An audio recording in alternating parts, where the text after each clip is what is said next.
এই ভর্তাটা এইভাবে বানিয়ে আমি যাকেই যতবারই খাইয়েছি কিনা সে কিন্তু সারা জীবন মনে রেখেছে। এখনো দেখা হলে বলে যে ভাবি আপনার হাতে সেই ভর্তাটা কিন্তু অসাধারণ ছিল। আর ভর্তাটা এত বেশি মজার হয় যে আমি কিন্তু আর লোভ সামলাতে পারি না, সামান্য করে নরম ভাত করে নিই আর ওই বাটনার মধ্যেই বসে যাই। আপনাদের সাথে রেসিপিটা শেয়ার করছি, যদি ভালো লাগে তাহলে একটু শেয়ার করে দিয়েন। প্রথমেই আমি দেশি রসুন নিয়ে নিয়েছি। এখানে অবশ্যই চেষ্টা করবেন এই ভর্তার ক্ষেত্রে দেশি রসুনটা নেওয়ার, তাহলে কিন্তু ভর্তার আসল টেস্টটা পাওয়া যাবে। কিছু ছোট কাঁচা মরিচ নিয়ে নিয়েছি। এই মরিচগুলো কিন্তু অনেক ঝাল, তাই না? যারা খেয়েছেন তারা কিন্তু জানেন। কিছু পেঁয়াজ নিয়ে নিয়েছি এবং কিছু ছোট চিংড়ি নিয়ে নিয়েছি। এখন একদম লো আঁচে আমি চিংড়িগুলাকে লালচে বাদামি করে ভেজে ভেজে নিব আর কি। এখানে কিন্তু চুলার আঁচটা হাই করবেন না। আবার আমি কোনো তেলও দেইনি, দেখতেই পাচ্ছেন। অনেকেই হয়তো এই পর্যায়ে তেল দেন, সরিষার তেল দিয়ে হয়তো ভাজবেন, কিন্তু আমি কিন্তু কোনো তেল দিইনি।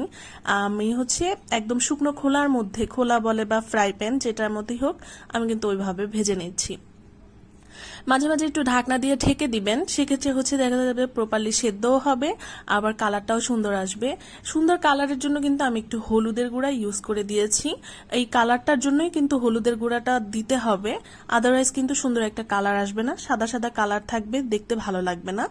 এবার আমার কিন্তু অলরেডি প্রায় এই সবগুলো উপকরণ ভাজা হয়ে গিয়েছে। এখন আমি এখান থেকে তুলে নিব এবং কিছুটা ঠান্ডা করে নিব। গরম অবস্থায় কিন্তু এইগুলাকে ব্লেন্ড করা যাবে না। এখন আমি এগুলাকে বাটনার মধ্যে নিচ্ছি, নিয়ে আমি এখানে দিয়ে দিব সামান্য পরিমাণে লবণ, মানে লবণটা পরিমাণ মতো, যতটুকু দরকার আর কি। এখন আমি ভালো করে পিষে নিচ্ছি। এই ভর্তাটা এত মজার হয় কি বলবো বলেন। এই ভর্তাটা যখন হবে আমার মনে হয় যে আমি কাউকে এটার ভাগ না দিই, আমি একাই নিজে খেয়ে ফেলছি।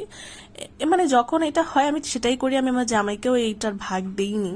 তারপর আমি পরবর্তী বললাম যে আমি না এই ভর্তাটা বানিয়েছিলাম বাট তোমাকে দেওয়া হয়নি। সে আমাকে বলে কেন? এত মজা হয়েছিল, আসলে আমি নিজেই খেয়ে ফেলেছি, কিন্তু আমি তাকে বলেছি যে এটা অনেক বেশি ঝাল হয়েছিল, এই জন্য আমি তোমাকে দিইনি, তুমি খেতে পারবে না। কিছু ধনিয়া পাতা দিয়ে দিলাম। এরপরে আসল টুইস্ট দেখেন, আমি কিছু ছোট ছোট আদা কুচি দিয়ে দিব। আদা কুচিটা কিন্তু এই ভর্তার মেইন একটা, মানে বলতে পারেন যে ইনগ্রিডিয়েন্টস। এটার জন্যই কিন্তু ফ্লেভারটা অন্যরকম হয়ে যাবে। কিছু সরিষার তেল দিয়ে এখন ভালো করে মেখে নিচ্ছি। আদা দিয়ে কিন্তু আর এটাকে একদম ফিনিশিং করা যাবে না। আদা কুচিটা যখন গরম ভাতের সাথে এই ভর্তার সাথে মুখে পড়ে না, আমি যে কি বলবো। আমি কিন্তু আজকে নরম ভাত করেছি এই ভর্তাটা খাওয়ার জন্য, একটু সফট সফট ভাবটা আমার কাছে ভালো লাগে। এখন একটু বাটনার মধ্যেই বসে খেয়ে নিচ্ছি। আপনারা কে কে চিংড়ি ভর্তা কিভাবে করেন অবশ্যই কমেন্টস করে জানাবেন, আর কার সাথে এই ভর্তা রেসিপিটা মিলে গেল কমেন্টস করে জানাতে পারেন। আশা করছি আজকের ভিডিওটা আপনাদের কাছে অনেক বেশি ভালো লেগেছে। ভালো লাগলে আমার পেজে ছোট্ট করে একটা লাইক কমেন্ট করে দিয়েন, আর বেশি ভালো লাগলে একটু ভিডিওটা শেয়ার করে দিতে পারেন। তো অবশেষে আমার ভর্তা রেডি হয়ে গিয়েছে।